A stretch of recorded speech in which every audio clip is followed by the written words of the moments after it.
السلام علیکم ورحمۃ اللہ. کیا حال ہے جی؟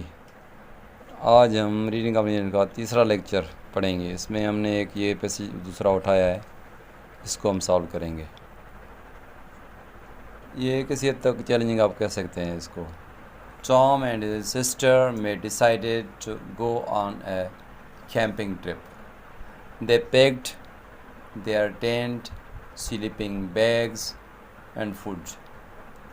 After hiking for several hours, they found a perfect spot near a river. They set up their tent and made a campfire.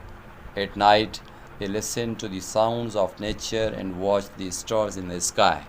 It was a peaceful and unforgettable experience for both of them. جی جو پیسے ہم نے پڑھا اس کے ابھی یہ question ہے. اب ان کوسچنس کو آپ پڑھیں اور ان کو حل کریں اور ان کا کمنٹس میں آپ جواب